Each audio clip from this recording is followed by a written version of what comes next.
There we go. Should we start over or are we okay? Okay, excellent, excellent. Thank you, good catch, excellent catch, excellent catch. Usually not that I know not. All right, again, did everybody have time to read the May 10th of 22 regular meeting minutes? Is there any corrections? And I would accept the motion. So I'd like to make a motion that we accept the minutes of May 10th, 2022. Second. We have a motion and second. Any other discussion? You're all good? Okay, all in favor? Aye. Okay, let the record show. Okay, consideration of the Board of Selectmen's request for the police firing range. I know there's been some discussion, but Matt, are you going to present this to us? Yes, we are in fits and starts moving forward on completing the firing range. We have assigned a owner's representative to the project some time ago, which is Geraldine Horoff from STV. And who's doing a great job in working with Nancy and the rest of the building committee. We had on our agenda last week for Board of Selectmen approval of the equipment for the firing range. And it is not only the training equipment, but it's the HVAC systems that must go inside to go along with it. It's a custom made thing. So we were hesitant to approve it initially because there's still some pieces that the building committee is waiting for. There's some construction that has to happen.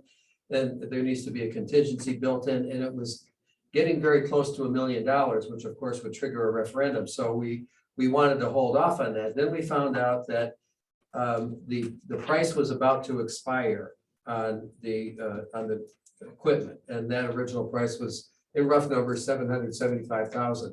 So what we did, even though we would probably have to have a referendum, it's very important that we locked that thing in because of supply chain problems and pricing, that the price was set to escalate. Well, so we scheduled a meeting for last night. Board of Selectmen met last night to reconsider that one item, discuss it with the town attorney to ensure that even if we approve that one item, that we could still go forward with a referendum if necessary. And what we asked the town attorney to do is work with the building committee and with Geraldine to negotiate with the company and say either one of two things, either negotiate an extension to the price guarantee or negotiate for us an escape clause in case the referendum fails. So that we're not on the hook for something that we can't use. So that's in progress. But one of the things we found out last night was that the price had already changed. The original bid had expired at the end of May. So lo and behold, yes, there is a price increase. So what we approved last night was the new price of $820,380,000, which Nancy has in you have a 2-page letter from STV. It has STV's logo and the police department's logo on it. 823 what? 820,380. 820,380, and Nancy will give you that paperwork right now. So these are the 3 pages that were the changes that Gerald had been working on, getting the information from Action Target. So we could verify that and the biggest change in the equipment is the HVAC. That's the change. The target equipment, etc. That's designed to be a part of this. Is still intact. It's the HVAC. And So- anybody who's working in construction right now is finding that those kinds of increases are happening. And they're happening at, unfortunately, quite a large number, month to month. Can't even look at the usual, year to year in construction, you look at an increase of perhaps about 4%. Yeah. Looking at an increase in some equipment, not necessarily the installation, but the actual just procuring the HVAC equipment up 15% in a short period of time. If several people on the commission who work in either building maintenance, building management, construction, or in one case, the facilities manager of a large school system in Connecticut.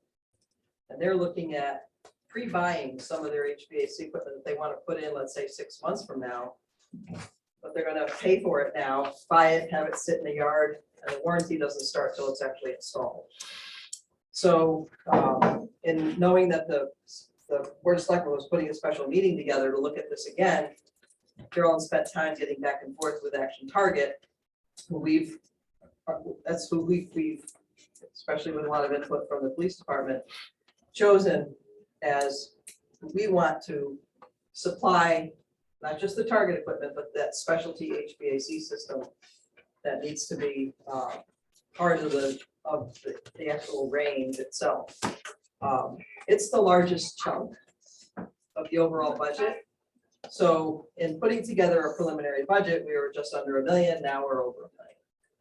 And again, in looking at how can we, as the town, get that price fixed? Can we buy the equipment up front? Can we, look at, and again, Action Target's price that they've put together now on the HVAC, again, that only that part is good till mid-July.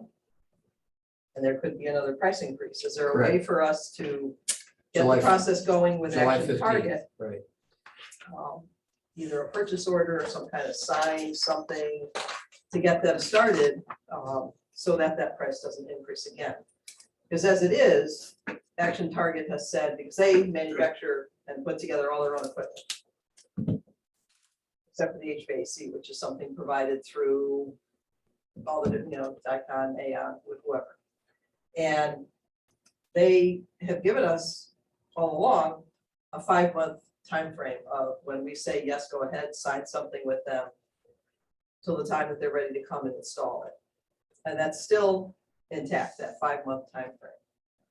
So is there a way for us to somehow, in going along with the town process, the normal town process, get this moving along in a way that we can hold on to that just recent price increase, not experience any others? If you look at the preliminary budget, that is just the one that's just the new part that I handed out, it's just over $1 million. Obviously, we would have to have a referendum, but those prices are still not fixed. The only thing that's fixed is Active Target, the architect, Kutzke Humes, and SCV, the owner's rep. All the other are estimates, and we won't know that actual construction figure. So basically, Action Target's going to come in and install all the equipment, but they've got to have electrical plugs to plug into and other things like that to tie into. And that's the guesstimate that Gerald put together. It's about $100,000. But we won't know that till the plans from Kutzke Humes are completed. Now, Kutzke Humes is not designing the Target equipment. That's all being done by Action Target. So that's a much smaller piece. So the bottom line is, we're asking for an approval to lock this in, knowing that the contingency that was built into the Board of Selectmen's approval was that we're only going to sign this contract if they either agree to an extension that goes out long enough that we can have a referendum, or there's an escape clause that doesn't cost anything. So we're protected one way or the other.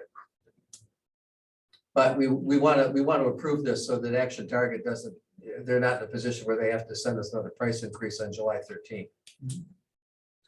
And the other part that, I don't know if were a part of any of the discussions that we, either Public Site had, if you looked at any of our meeting recordings, or Board of Selectmen. Initially, we thought we could hopefully do some sort of bid waiver so we could stay with Action Target. We would have been, 3 months ago, much farther along. But putting it out to bid, we did receive 3 bids. One was only for the HVAC part, so it was not complete. The other 2 were vetted by Lieutenant Libertini, others on the police department, and Geraldine. And this other company, Spire Ranges, actually didn't do a complete answer to the RFP. Lieutenant Libertini had to spend some time chasing them around to get further information from them. And ended up going to Sleepy Hollow, New York to see not a complete range. Yeah. Yeah, well, I should add that the Board of Selectmen accepted the police department and building committee's recommendation that we go with the more expensive vendor for the reasons that that reason. I'll turn the floor to Lieutenant Libertini. Yeah, it's pretty obvious. Action Target's been in business for over 30 years. They've been building ranges. They build ranges not just in this country, internationally. For law enforcement agencies, federal agencies, private companies, they've built some incredible ranges. They have a lot of experience. They're well known in the field. Really, when you think about ranges, there's not many companies that do it. It's a very specialized task, and there's two major ones, and that's Action Target and Meggitt. Meggitt was the one who initially quoted our range and actually did the range at the old police department. Yeah, Meggitt's a good company. I've seen their stuff at trade shows. I don't particularly care for it. And I think they're overpriced for what we get. Action Target has a much better product.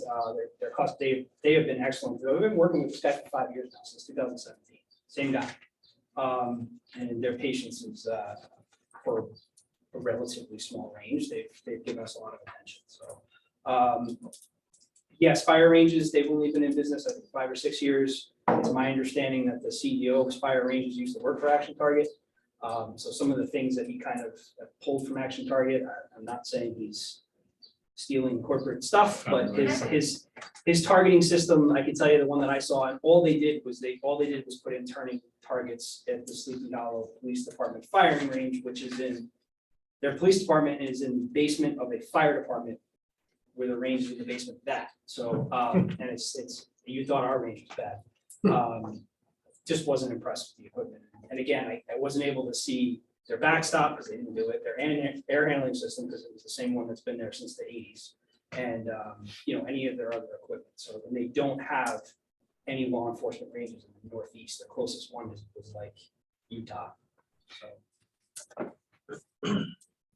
They also don't have, and this is not part of the contract number you're looking at, but They don't offer- fire rangers don't offer they don't offer maintenance and it becomes part of the regular police department budget over time.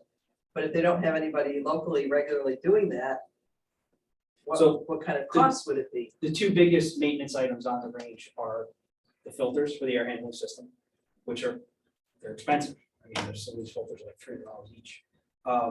Again, that would be on how much the range is used basis. I mean, if we were a commercial range where you have people shooting Monday through Friday every day, you're talking, you probably got to change those filters once a month.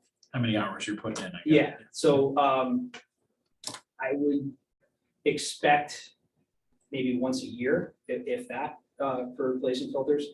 The backstop is the other maintenance item, and that's where they reclaim the lead and the copper jacketing and whatever else is in there, and then provide more material. Usually that's pretty much a wash for them to come out and do it, because they give you credit off the lead and the copper. So they weigh it, they give you whatever the going value is for it, and it kind of offsets the cost. So it's almost negligible. It's just the filters. You didn't scare me with the 300, but how many filters are in there at times? There's quite a few. It would be a few $1,000s at the time to change all the filters. And again, there's some filters that need to be changed more often than others, but the system lets you know because it picks up on the back pressure. So I'm supposed to tell you, I really don't. I have a worst case scenario is probably like $5,000 a year, but that's absolutely worst case. You guys ready for questions or? Yeah, sure. Yeah. I totally want to support it. Going back to the history of this police department, it was a $15 million police department. The town of Bethel said no. Then we said, okay, we're going to revise this down to 13.5, I think the number was, and we're going to take the shooting range out. Mhm. And again, so then the shooting range showed up without the equipment. You know what I mean? The foundation was up, the roof was on. So however that happened, I know it was over 14.1, it was over budget. Well, that was the revised plan, was to build the shell. It was revised, Yeah. okay, excellent. I've been corrected. Oh, yeah, we can't just make those changes. Well, okay, Yeah, I think so, it was 14.1 and then it was cut down to 13.5. The agreement was to take the equipment out. right, And to No. build, but still put the Yeah. shell in. correct. Yeah, the shell was in the referendum, so that's all on the up and up. But perception out there was, how did that show up? A lot of people, the general public doesn't realize that. You know what I mean? Here, look at me, and I'm pretty active. You know, I didn't realize that the shell was put in there, but I'm gonna support this no matter what, okay? But I think the town people, even though we're gonna probably get 8% to come out and vote for it, but at least they have an opportunity to vote, and I think that's very important. Well, we already said that. It's No, just no, gonna go to referendum. and again, I'm just reiterating that. Yeah. I'm, obviously, you're trying to find out the way we can secure the equipment for the 820, okay? Which is great, Mhm. but who put the rest of this plan together? You know, and I know that's your job, but the architect put this 20,000 for lighting? You know, you get a switch and a couple lights for 20 grand at prevailing rate today. Well, no, it's so the architect didn't do the budget. It was something that Geraldine threw together and it's a high amount. I wouldn't say through, she used some square foot prices, et cetera. So the lighting may need, that, you know, it may be specific lighting. There's certain, it's again, it's an estimate, but it's a very rough estimate.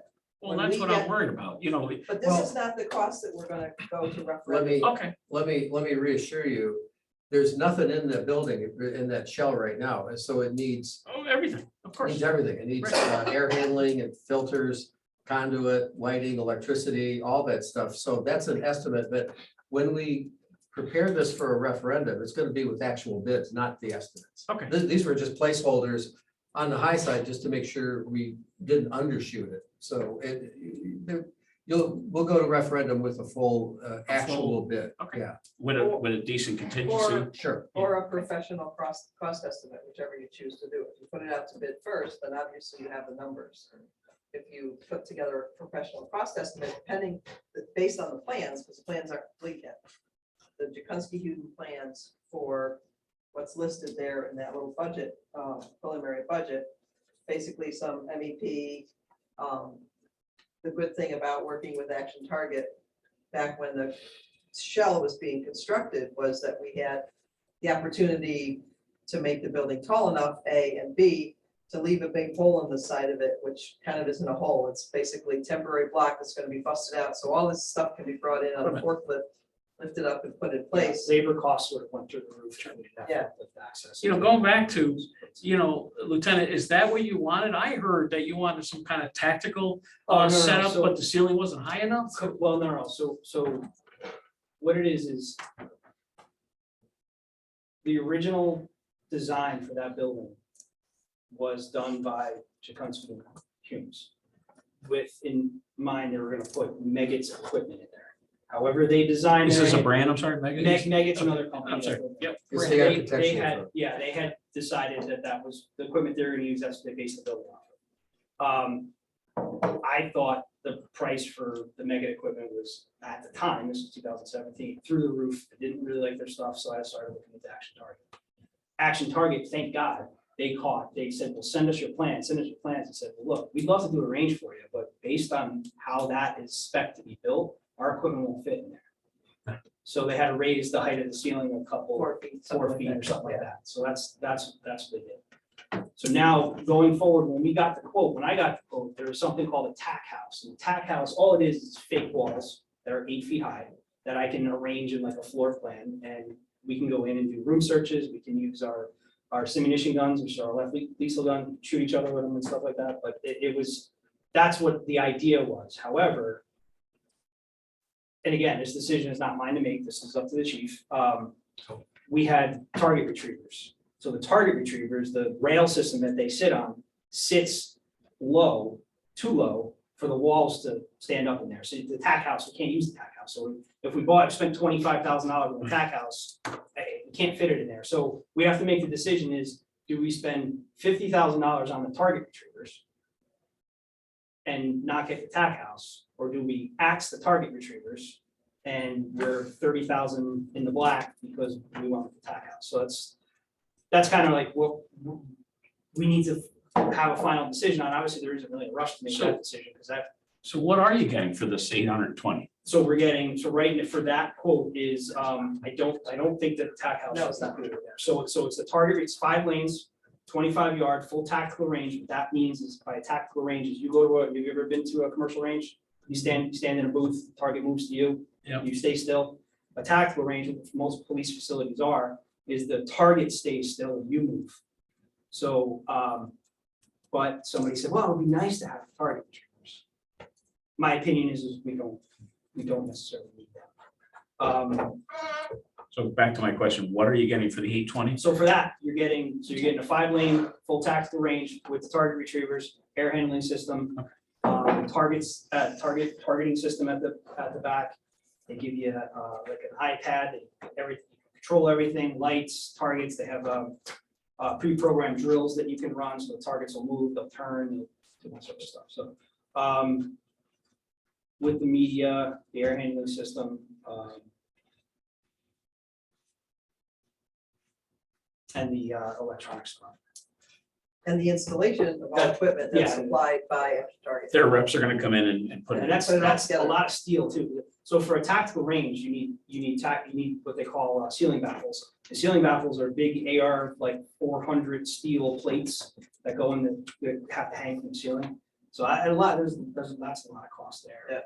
The steel's not, obviously, steel's not cheap. So the structure to make sure, we had to make sure the structure. Yeah, so they gotta that's make sure. Put that in the that way. roof was- And then what is it gonna hang from? So that's gotta get installed. Unit It's part of stress. the structure.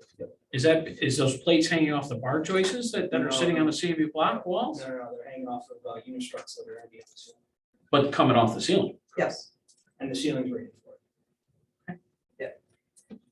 So, and I just realized that I handed stuff out to you guys, but I don't know if Delene or Cynthia need to see, like, do we? need No, to- yeah, Nancy, I was going to ask, because I don't think what I have, the PDF I have lines up with with the figures you're talking about, so.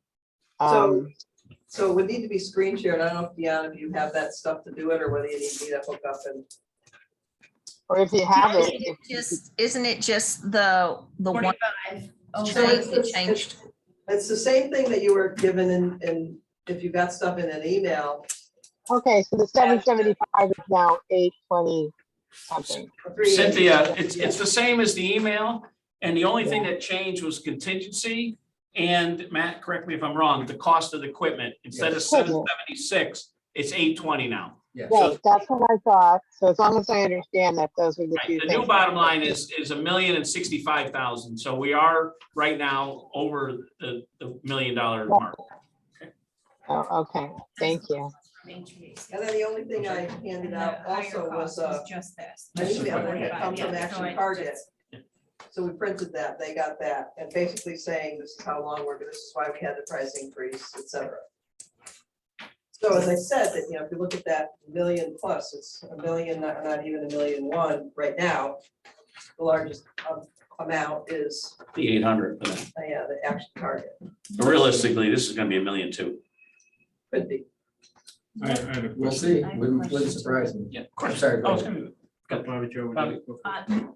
What is your timeline for finishing the plans? I mean, if this expires, we're already at pretty much Right, June 15th, we're at June. Yes, we have 10th exactly already. 4 weeks. No, July 5th. to get They're the gonna other buy it and put it components. in the garage until they're ready. You know, That's right. Bobby Joe, if I that could something help we can answer do? that, they're working to get the tight quotes on construction. Right, If they don't come in, we can still plan a referendum using the estimates. That's been done before. okay, So what we would do is use a high amount, we're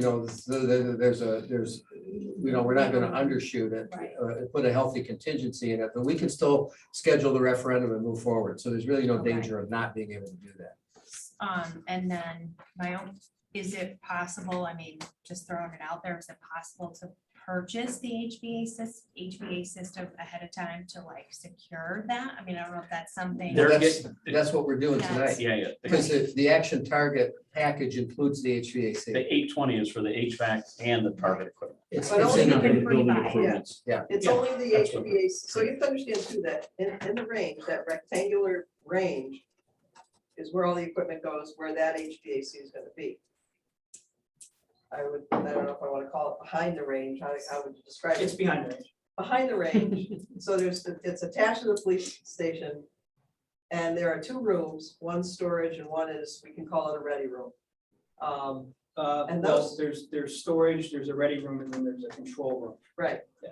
All that is part of the range, and that's part of what has to be looked at and what is being designed by just Chikunsky Humes. That needs the big HVAC system that's gonna be controlling the range, that has to do the air intake, outtake, et cetera, when the range is being used, is in that range area. There's gonna be smaller system, which is still being worked on in that control room, ready room storage, because that's not conditioned at all right now. And can't be used from the building? Nothing can be brought into those 3 rooms? You have to go to the whole new rooftop? Is that? what- No. So I think, I don't want to speak out of turn. I think they're looking at some mini split Oh, systems. mini splits. To climate control the 3 rooms that are not in the range. So think of the range now, it's 1 building, but think of the range as its 3 in the middle. own. Because there's gonna have to be a door there that's really gonna like hermetically seal that whole thing. Because there's gonna be airborne particulate, there's lead dust, there's a lot of stuff. So all that stuff has to, so the way the air handling system works is the air comes in from behind the shooter and blows down range and then goes out and it's filtered, mixed with fresh air, and then treated, whether it be heated or cooled, and then pushed back in. With those $300 filters. With the 300 filters. So Matt, Yep, go Yep, ahead. go ahead, Jen. I have a question for Matt. So what is it, the recommendation from town council? It has something to do with that you might have a special meeting for, or you are having a special meeting? I'm just not clear on what that is. What Marty's looking into. That's a placeholder. We decided to schedule a special meeting so that it was on the record, legally noticed, in case we needed to have another meeting tomorrow. Or not tomorrow, but Thursday, right, Dan? Okay. Thursday. Like in case there was an update on the price or something, if there's no change, I understand why. we're not gonna have that. Yeah. But we just wanted to put it on the record so we could have it. So do you understand that? I think they were just kind of, It was just a recommendation of town council. I didn't understand what that component of Marty had to do with it. That's all. That's because we asked him to negotiate this, with Action to try to lock in the price. got So that's why it says town council on it. And my other question has to do with, you talked about changing filters and whatnot. Do we have any idea of what the maintenance is going to be, like monthly or biannually, or what are the components that are subject to? It depends. I know that's not a great answer, but it depends. It depends on how much shooting you're gonna do in there. If we shot every single day for 8 hours a day, you'd probably be looking at maintenance every 3 to 6 months. But we know that's not the fact, that you may go several weeks without using it. Realistically, you're probably looking at filters every year to every 18 months. Well, is it just the filters, or are there what are the other maintenance aspects of it, or is it just the filters? It's the filters. The other maintenance aspect to it would be the backstop, which is the rubberized material that's there.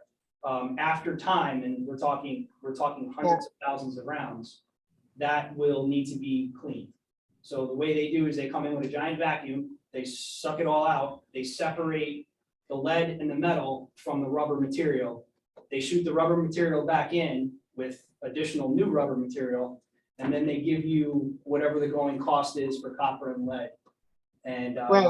usually that cost is pretty much offset by the cost of the remediation. So lead. The cost of the what? So the cost of the remediation to go in there and take the lead out is offset quite a bit. It's almost, there are ranges that they actually get money, they take money in from it. It actually doesn't cost them anything. They're actually making money off of it. It's recycling. It's recycling. Right, because you know. Yeah. Right, so Okay. usually it's a wash, the cost to do the cleaning is outweighed, is very close to being what you're gonna get in the value of the metals that you're recycling. So So, but that's gonna be done, that's probably at a every 3 to 4 years. okay, so that's not an amount. I mean, so you're pretty much saying it's gonna be offset, like it's gonna be a wash. Is that what you're saying? Correct. well, Cynthia, what Lieutenant first said, the filters are the biggest thing, is to pull No. the chemicals and the lead out of the air. And his estimate, with what shooting that he anticipate is gonna be 5,000 a year for maintenance, and that Okay, majority of that is the filters. got it. My next question, Very my high. next question. And that would be on the high side, Lieutenant saying. Okay, so this is just for my information. What do you do now when you practice? Do you go to Danbury? Didn't you used to go to Southbury? Where, So, what do you do now? okay, so the history of it is we used to go to Danbury, the FCI in Danbury. We've, over the years, have paid to have the range there partially paved. We've paid for new targets. They let us use the range. That was very nice of them. However, it's a federal facility. There's federal agencies from Long Island, New Jersey, that use that range. So we have to, every year, have to schedule it out. Okay, no problem, I can plan ahead and schedule it. What was happening is the people that are scheduling it would quite often double book it. And when Little Town of Bethel shows up and the DEA from Long Island wants to use it, guess who goes home? And then I gotta pay everybody overtime because they showed up. So that was, we were able to work through it. We used it for a lot of years. A new warden came in and said, that's it. Nobody's allowed to use our range except for federal agencies, and kicked us off. Now we had nowhere to shoot. So now, So how long has it been since you've had nowhere to shoot? well, I had to then reach out to a lot of police departments. Southbury allowed us to use their range. We used that for a while until we weren't allowed to use that anymore. Now currently New Milford is allowing us to use their range. And it's outdoors, and we're at the kind of the whim of New Milford as well. And that's not guaranteed, and they could say, no, we don't want you to use our range. And a lot of police departments are kind of protective of their range because it's a liability. It's a big liability to have other agencies there shooting guns and using your equipment. And so that's what we're doing right now. We've been using I'm interested. I'm just interested in the cost. I understand the inconvenience. I can hear that through every location, but what do they charge you for using it, or how does that work? You know, Curious. so they don't charge me. What I usually do is I offer to replace like 2x4s and like the Hardy backer boards, maybe $200 worth of materials for us to use their range. But, you know, again, we're at the whim of them scheduling it. It is their range. And, but no, it doesn't, the cost certainly isn't prohibitive. Okay, I just wanted to understand the process. Thank you. I don't mean to jump in, Ruka, but Lieutenant, will there be a savings? Because you're not buckling all up to drive to New Milford or Southbury in overtime, if you're able to do it in your own facility? Savings, potential, because I can pull people off of shift in training, so I don't have to pay them all the time. But I would assume that would probably take a long time to get there. Careful, it's being taped, you know. Yeah. The return on the investment is not so much monetary. Will it pay for the 5,000 I filters? can tell you this though, from my experience of being a firearms instructor now for 7 or 8 years. When we had the range at the police department and it was there was a core group of people that would use it a lot. When I took over the firearms program, there was a renewed interest, if you will, in shooting and trying to become a better tactical shooter, if you will, and a lot of people were using it a lot. And there was a noticed improvement in scores, like anything else, in qualification scores. There has been a dramatic decline in qualification scores over the last years. Since our old range closed, right? Just don't have that, you know, shoot twice a year. You know, we're shooting for 3 hours. Yep. Twice a year. Mr. Chairman, may I ask a question? to the Yes. Lieutenant? Lieutenant, then, you know, with that drop in score, what do you feel is the effect on officer and public safety? So, not to compare us to the fire department, but they go out and they probably train, they have a training every week or something. Yeah, Tuesday, they go and they use their equipment. They probably, you know, practice with their hoses and their fire extinguishers. And, you know, the tool of our trade, unfortunately, it's one that obviously we don't use very often, but when you have to use it, there's a lot of liability associated with it, and there's a lot of risk, and there's a lot of danger. And it is something that you should be, as a police officer, it is a tool of your trade. It would be like having a carpenter and they're just not really great with a hammer. Why? You know, maybe you should have been a plumber. I don't know, but you know, you need to be proficient. You need to be comfortable. And the only way to do that is to routinely practice. And you know, it shows. And the guys that probably shoot a lot, So does the other firearms instructor. You know, when you shoot a lot, there's, you know, you're more comfortable, you're more confident, if you will, in your ability. So Is there any benefit to using that space for training in non-lethal force? yes, Well- yeah, absolutely, 100%. We actually have been using the building as for other training. I mean, it's not pleasant, it's very damp in there or whatever, but we have utilized the space. There's no lights, which is, I mean, that's good too, because, you know, listen, honestly, that's part of it. With the range, having an indoor range like that, we don't do a lot of night fire. Yet we spend, you know, 12 hours out of the day in the dark, you know, sometimes more. And that is something that's really, that's like the first thing, once we get this range up, that's where we're gonna do night fire. Shut the lights off, and we're gonna be shooting at targets in the dark. And one of the things that, in looking at it being a tactical range, and when we had to kind of like put an official name on the project so that finance and everyone else has, it's not the police station, it's not the police station anymore, it's the range, and we decided to call it a training range because they'll use it. I mean, mostly if they're moving down range and firing, that's a whole different thing, but it, you know, if they were able to use something like the TAC house kit, they could use it for different kind of training. We do, so right now, we have really crudely set up 5-gallon buckets with like 2x4s in them and tarps hanging up, so they kind of create walls. And we do some force on force and also scenario-based training in there. Obviously, COVID kind of hit us with that, but that's, the scenario-based training really is no better way to get cops. You put them in fake situations and you have them muddle through it. And that's, you know, that's how you get practice. And get confidence. Nick, Mr. Cynthia. Chairman. Cynthia, yes, please. Yes, Cynthia.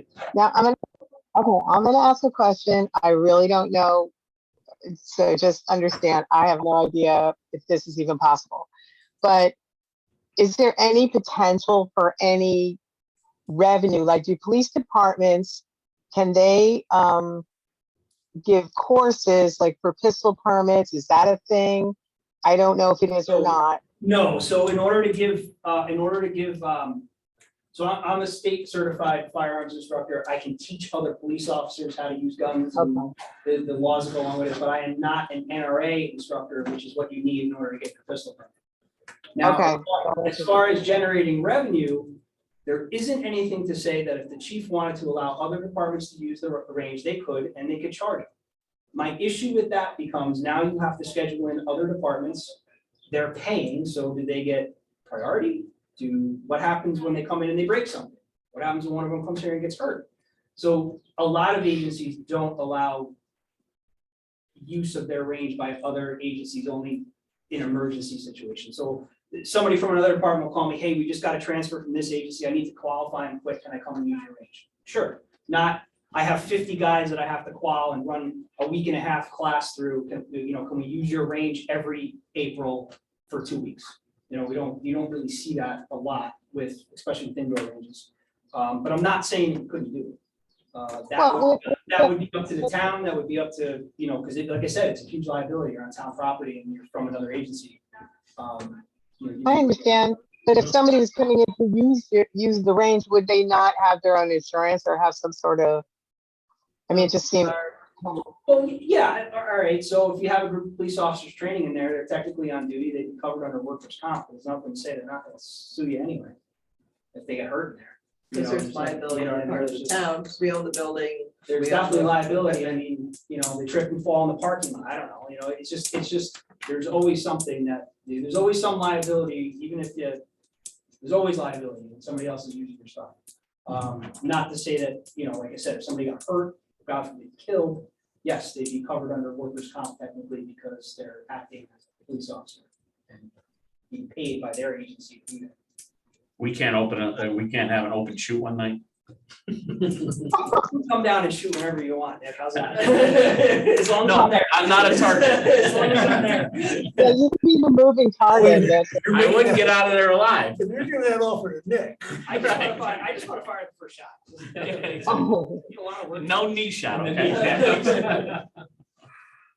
Anybody else? I- Yes, John. So I think we started this discussion, which was a great discussion. I think most of us or all of us agree that the shooting range is something the town of Bethel needs to support our police. But the mechanics of it, the town charter clearly says $1 million, or we're gonna go to a vote. So what is the mechanics of how we sign something, we talk about, we wanna spend 820, I don't know how that works tonight. You don't have to do that tonight. We do have to schedule a town meeting, which we would probably do Thursday night, because you guys, I'm assuming you guys are going to vote to approve this. We do have to have a town meeting because the recommendation is that this would come from fund balance, and Brad and I have already discussed that, where there's cushion to cover that. I shouldn't call it cushion, but we've been planning for this for a long time. So we would have to schedule a town meeting to approve it. Separately, we also have to schedule a town meeting, go through this board first to schedule a town meeting and a referendum. And when we have tighter numbers, which is gonna be very soon, I'm gonna guess within the next couple of weeks. If you're talking about putting it out to bid. You need contract drawings, you need Yeah, everything. yeah. So when's the Well, plans? okay, so whenever, all right, I can give you an idea of whenever, time. okay, I misspoke, whenever that's available, Yes. we'd go through the same process, town meeting, schedule, adjourn it to a referendum. So basically, tonight, our discussion is, hey, can we get the 820 to save ourselves some money Yes. in the next 2 or 3 months? To make sure we lock the price in as it is. No, I know, Because I think that's what John's Well- question is basically, what are you approving tonight and what are we getting out of it? well, what I'm That's- afraid of is that we're approving 820, knowing it's gonna be 1-2 without the town voting and saying, we're all in No, favor. well, town is Okay, gonna vote. okay, let me, We are No, I gonna know, vote. but we're spending 820, what if No, it says no? let But me- he's let me got go back. he's got a Remember- safety net. remember what I said, that we have the Board of Selectmen vote is contingent on one of two things, either negotiating an escape valve, so we're not. There's an out. Right. There's an out, or negotiating a longer timeline to hold the price, so we can have that referendum with no risk to the town. So we're covered either way. What if in the unlikely event, extremely unlikely event, it comes in under $1 million? What Then we happens have then? a special town meeting and it's voted on there. You, Perfect. you So not Without a the referendum. yeah, still get Right. the voters still get a shot at. Yeah. voting. Yes. Just Oh, a yeah. smaller version. Perfect. Okay. So if we're looking at Versus a machine. kind of a timeline, if we're looking at getting the plans done in the next few weeks, then you put a bid packages together, so it goes out to bid. You get the bids back using a general contractor, and then some scope reviews, et cetera. So possibly looking at early to mid-September for either a public hearing that would go to a referendum or a special town meeting if it's under $1 million. If it's a public hearing that's gonna go to a referendum, then you're looking at trying to get a referendum in early in the fall, because you don't want to get it in the middle of an election and get it.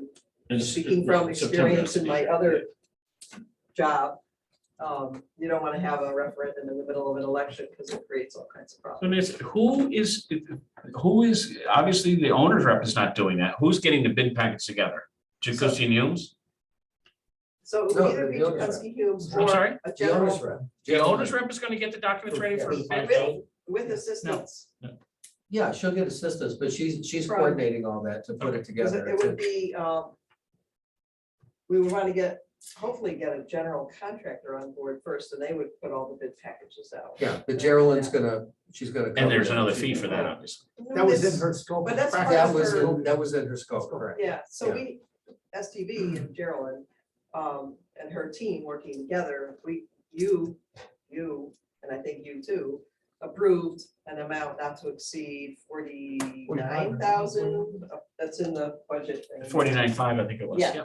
Yep. And that's part of what they, if we had talked about the possibility if we did do a bid waiver, which we would have done a couple months ago, their fee would be lower because they wouldn't have to do all the RFPs. And Yeah, but there's now too many other it's- trades now that are it's gonna involved. be, it's Right. there, it's included in her scope, et cetera. If we're looking at a longer timeline, we might need to consider that. Nick, can I just ask a Yes. question? Yes. So if we don't wait for the bids to come, most likely we're gonna have a referendum before the end of July. Yes.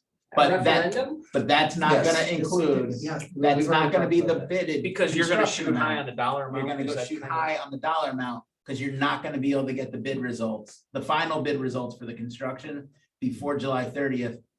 And we're hoping that Marty can get them to hold the price through the end of Right. July, so we Right. could do the referendum. So you're gonna say 1,300,000 just to keep this baby going. Not to Yeah. exceed, right. Yeah, And Okay. take the chance of people not liking 1,000,003, they might have liked 1,000,001, but that's. It is what it is. Got it, Yeah, it is Yeah, what it that's is. fair. So you're looking at then putting together professional cost estimates. Okay, yeah, Without the bid let's, packages let's you and I and talk a about higher- that. Let's you and I talk No, no, about that. I got that. I'm not Yeah. asking No, you no, I to understand. vote on Let's talk about something. that offline, because that's not germane to Yeah. the. I understand the H20. process, right? Cynthia, did you have something? Yeah, I wanted to ask Matt something. So when you talk about the escape clause, and I could be wrong, but I have a memory of the way that it might have been the school renovations that if we didn't get the grant or if Yeah. something, and it was written into the motion. Is that what that's what would be written into the motion, Matt? Yes, that's what we passed last night. Yes, it was Okay. in the motion. Yes, Right, So, okay. yeah, it's similar to the way the question was structured for the school referendum, that if the Right. referendum did not pass, we stopped the design process, we paid the architect up to where they were, Right. started over. Right, okay, it's just, okay, Similar, thanks. similar. Got it. Okay. Anybody else? Bob? D, take the things out. D, you can hear us, right? You're good? Okay. Bobby? You know, look, I want to start by saying complete support for the project. I can see qualitative and quantitative benefits. There's no doubt about that. What I struggle with is how does this Board of Finance fulfill its responsibility to the community when we have so many moving parts, especially in light of the history of the police department? Granted, very separate project, but to Nick's point, people are asking us questions about that. So what I look at it in terms of, well, what happens if this was my home project? Would I go forward on this basis if this was my home project? And I think the answer is I want to nail down the numbers a bit more. So understanding all of what's at stake, I guess I'd like to better understand reverse engineering what we really have to do tonight. Right, you all are getting together Thursday. Mhm. I'd like to see the contract. I'd like to see Marty's, written escape clause, whether or not we have an extension. If you're getting together Thursday at 6, we get together at 6:15, right? Just to be able to make a decision with more numbers. Nancy, if I took good notes, that's questionable. But if I took good notes, the consultant charges are kind of not fully baked yet. We have a contract with Chakotski, who's the Architect, so For the that amount, 46.5, and STV, the owner's rep. We have a contract. with 49.5. them. Yes, Right. But there's Nothing one more else. fee of the contractor getting involved. general contractor, yes. Understood, right? And in an inflationary period of 8% a month, it seems to me the contingency needs to be rethought in the whole package. That's how I would look at this if I was doing my home kitchen, right? And that's a little bit of kind of a fly in the punch bowl, I guess. But I don't want to get away from the point that there's full support for this. I just am struggling with if we're out at a local dining establishment and somebody comes up to us and says, what were you thinking? I'd like to be able to give them an explanation that rises to the subject matter expert that this expertise that this board is supposed to have. If I might address that, the answer I would give, if they asked me, is we were locking in a price to make sure it didn't go up. Because nothing else can proceed until those other factors are known. So again, I don't know if we're gonna have this information from Marty by Thursday night. I don't know where he is on his talks with those.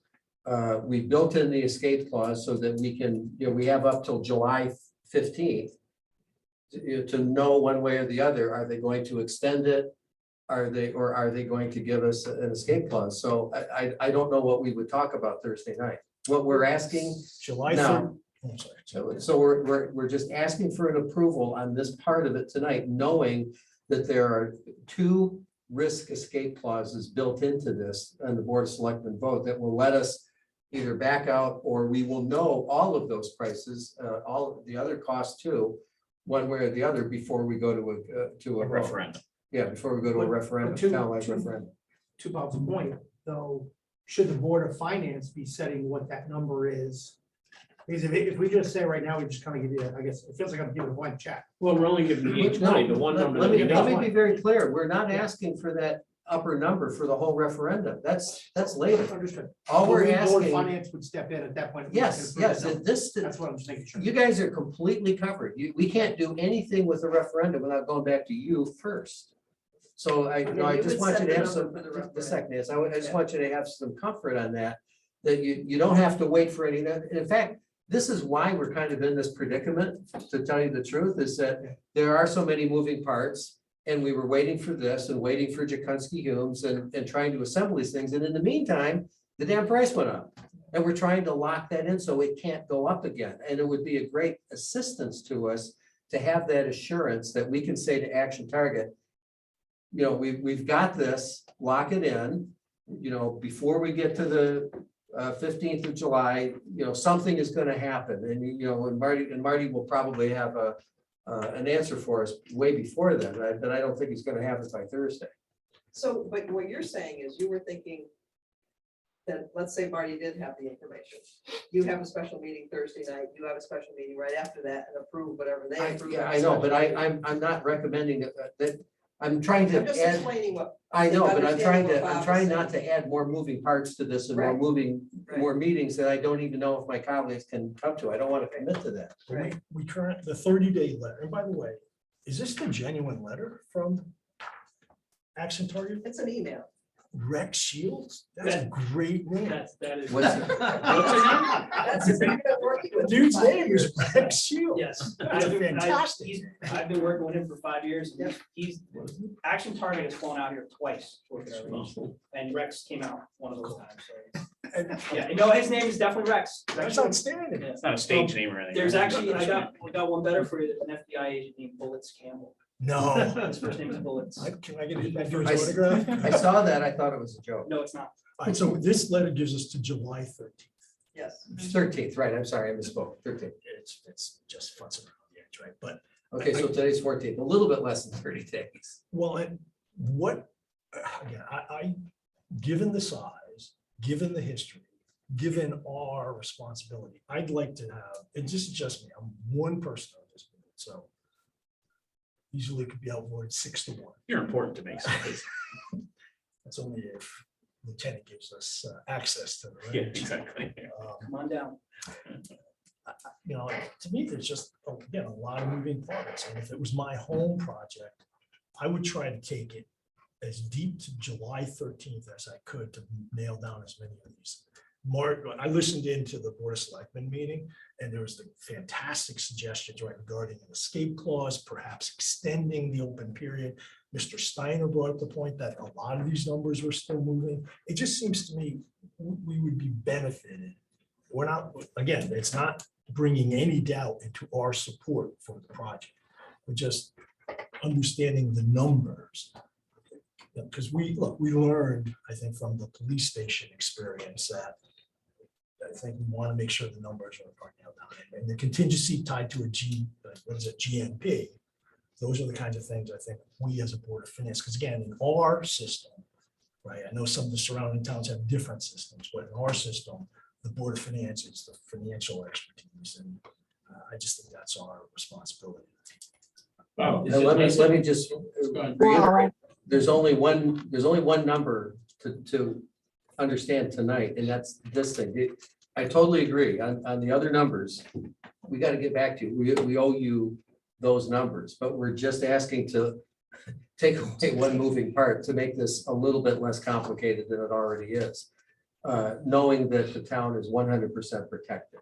You'll never wind up paying for something we're not going to get. Cynthia? Yeah, I just want, I was thinking about what Bob Manfreda said, and I kind of agree with that. And when the moving parts, but there's one other thing. We haven't even, if we're going to finance this out of the general fund, we have a discussion tonight about a policy for that. We haven't even discussed it yet. So that could have an impact on how it's being financed. So, I mean, that's another thing that we haven't even discussed. Doubtful, but I would like Brad to address that if It's possible. really not connected. No, they're Yeah, not. so The fund balance policy is something that we're gonna talk about later, but my recommendation would be to take this money from fund balance. We closed fiscal year 21 with 23.29, I think, percent in our fund balance. So we have room to take it down to 20%. You're talking about $2.1 million. So. Right, all I'm saying, Brad, is that if there's discussion and for some reason there was, you know, the feeling that we should have it be slightly higher or lower, you know, I'm just saying, we haven't discussed it yet, that's all. I understand what you're saying. Well, that's a good point, but I want to point out, we already have a fund balance policy, and we have already used fund balance to fund capital items in the past. There's nothing new about that. What we're proposing, that you're going to talk about in a little bit, is adjusting that fund balance policy and change the limits, basically. That's the only thing. The only other part of that has nothing to do with fund balance is the tax stabilizer, but that's But separate. what I'm saying is every dollar in that window is spoken for, so it could involve shifting around of, No, it's not. It's not. okay, Brad can cover that in the Yeah. selectmen's, or I mean, the. okay, I look forward to it.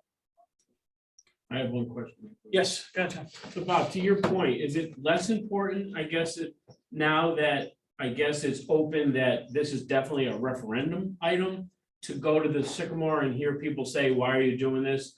And you say, what do you mean? It's just, this is part of government and you're all gonna say yes or no. You know what I mean? When I was seeing estimates 3 days ago, I was thinking the same thing you were thinking, like, wait a second.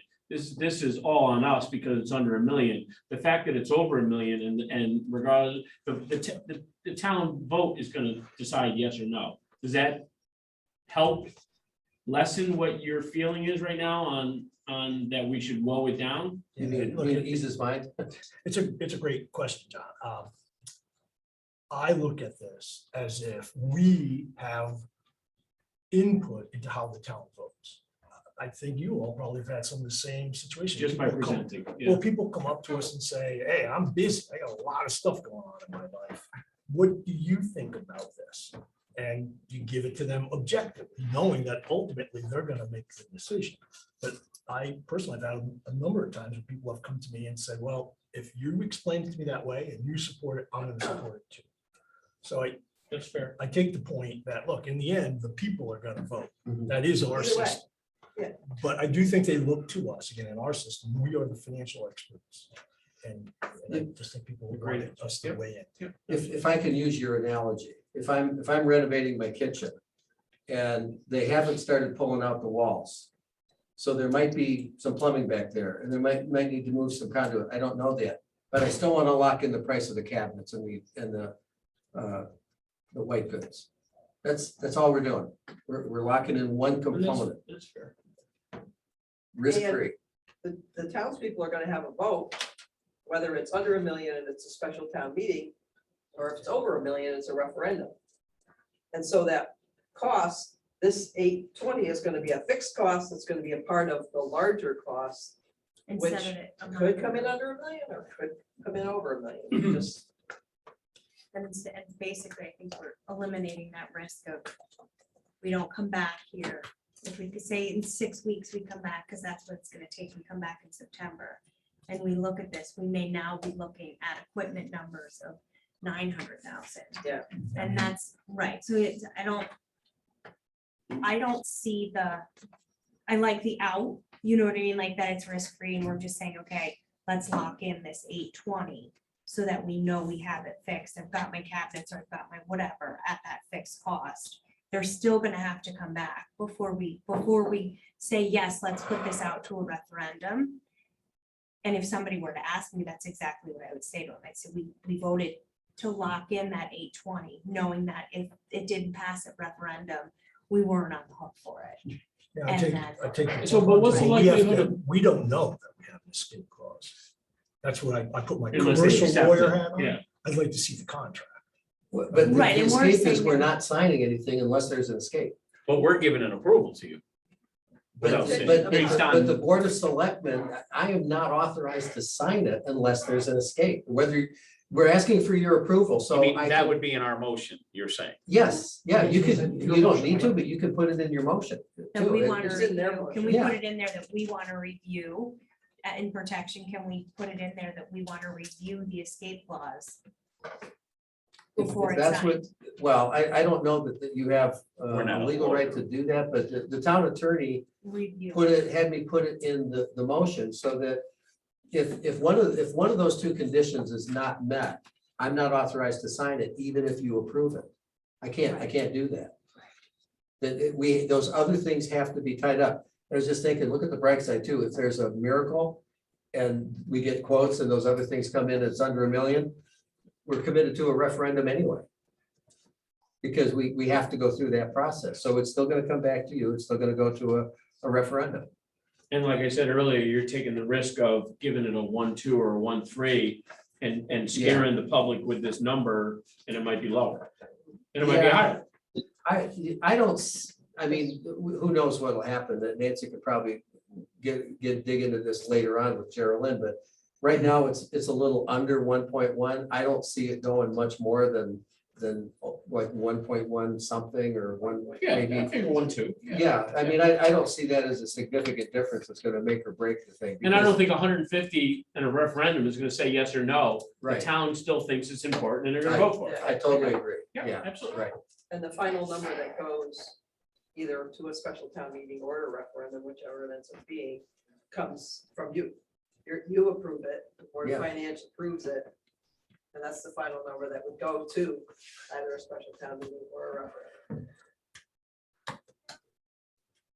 Dee, do you have anything, or Cynthia? I would just like to say that I'm fully in supportive of the range at this point. I think it's been too long. And I'd like to make sure that we're doing it in a financially prudent way and making sure that our i's are dotted and t's are crossed. But I don't want to spend more money than we have to.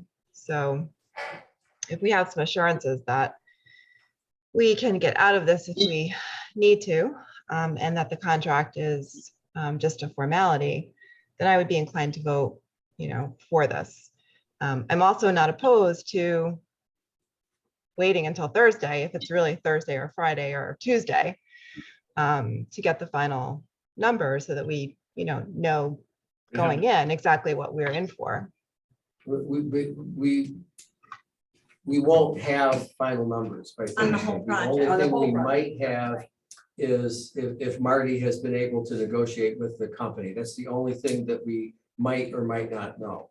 But the And that- other numbers, we won't have those. All we know is the Equipment. 8:30 tonight. That's Matt, my. what is your estimate for when we actually would know the total amount required for this project? What did you say, Nance? I would say August. this is kind of end of August, early September. Is what we kind of talked about at our last public site meeting Is that with full bids on Yeah, everything? that's final number. Yes. No Final bid. contingency. with the bids. and Okay, what about with a professional estimate? It'd be a shorter timeframe. Okay, do you have About a that? month. A Maybe month, about month okay. Shorter. All right, so Dee, to your question, if we used a professional estimator to create a number to go to a referendum, it could be done within the next 4 weeks. And what's the cost of a professional estimator? I don't know. Good, you know, Well, we could possibly get Downs to do something for us pro bono since they've worked on the project. okay, I could get back to you on that. It may not cost anything. The people who are currently on board, our general contractor for the station might be willing to do it. And if we were to back off on this for right now until we had that professional estimate, what does that do to the company who has given us the proposal? I mean, does it cause them to not procure things? Does it cause them to not have confidence that we want to do this? What happens then? Yeah, So it tells the company that we're not serious about sticking to this, because what we've said to them is we're trying to approve this preliminarily as part of the project, so we can lock this price in. And to make sure that we have enough time to go to this referendum, we're asking you to hold the bid longer or give us an escape clause. So turning this down tonight just means we have to go back and spend another hour and 5 minutes doing this thing all over again. All I'm trying to do is I'm asking for a motion tonight to approve this part. And then then the building committee is gonna keep working on those other estimates. Again, everybody has to come back to this board before we do anything else. We're just trying to tell this company, don't move this price on us again. This just cost us $43,000 because we didn't get this far in the first phase. That's all we're trying to do. Lock it in. Lock in the price of the cabinets. So we don't have to worry about that. I agree with all that, but we have until July 13th. Yes, July 3rd, okay. But because right now, my understanding is the town attorney is trying to negotiate that extension. So a vote of confidence from the Board of Finance would mean a lot. Exactly. That I mean, is exactly, that's why, it's If exactly if why it's we not gonna cost scheduled. us anything and there's no Yes. downside. That's why we scheduled our selectmen meeting, special meeting last night, so we could do this and say, look, it's funded, we're ready to go, we need your help for these reasons. So the town attorney is working on a 45-day extension on the 820, right? So, but it doesn't sound like if it has to go to a referendum, we're gonna have an answer within the 45 days. So what are we gonna go back to them and say? No, Nancy just said we could have this within a month, before the end of July. I would say a month. No, but you Yeah. won't go to referendum in the summer months. But the plan We would is, have to, we would have to go to referendum, there's no choice. Okay, so If he I doesn't heard want that to- referendum wasn't gonna happen during November election cycle, and there was some scheduling issues, but you're saying that a referendum will go as soon as it could go. So just to Yes, clarify. we would have to. If we were gonna wait to get that final number, to issue all the bid packages and get those bid packages back, so we have the exact numbers, that's gonna be a longer or protracted, that's putting us into September, mid-September, let's say, or late Which you could be September, looking at an for a additional referendum. If we're 20%. looking at using a professional cost estimator to come up with, like you had said, make it a little high, $1.2 million, something like that. And then go to referendum yes. ASAP before the Based on 45 days expires. It's, Yes. Got it. it's a bingo. quicker Got it. process. then we can I write a would check. for the really- equipment. I would really like to keep the conversation focused on On this the 820. issue. You're right, Because all this referendum stuff shouldn't that's fine. affect your decision tonight. The price is not gonna go down, it's gonna go up. That's Yes. the jeopardy. Exactly. Maybe it'll go down, who knows? All right, I think we've had enough discussion on this. Does anybody want to make a motion? Do you have the actual, Mr. Chairman, about the words of the motion first? It's minutes So there. maybe Make, somebody would make the exact motion. I'll make, yeah, I'll make a motion Same copy. Think there's a motion coming? Yes, Scott. to approve. To approve the amount of $820,000, $300 to secure equipment for the firing range. With the possible escape clause and extension of the expiration date for pricing. Is that? I would say on condition. On On right, condition possible, of- right, Yes. Yeah, that's possible. right, take the, Yeah. right, On possibly. condition with the extension of an expiration date for pricing or possible escape clause. If you want to make it simple, you could say on condition that There is that a, the conditions set by the Board of Selectmen are met. Because Right. we put in those numbers and Deanne can just repeat it in your motion. And I believe you need to say how you're gonna fund it Yes. as part of your motion. Yeah, With the fund coming from the fund balance. Yep. And if, yeah, and if Dion promises to clean up that motion, I will second it. oh my gosh. The call- call- but Dee, do you have? That's a the right tall order wording? for Dion. Discussion recorded. Dion, do you have what you need? Well, so I just need, so on the condition, I didn't quite get what Matt said. I said on condition that the stipulations specified by the Board of Selectmen are met. Okay, perfect. Yep, And that, because the Board of Selectmen minutes are going to be included. yep. Okay, perfect. Now it's 823.80. Not to, but Not would to you, exceed not to it. I exceed, said not thank to you. exceed Not to 820 And coming out of the And general. coming out of the general fund. Okay, I'll second whatever that was. It's already Whatever. second.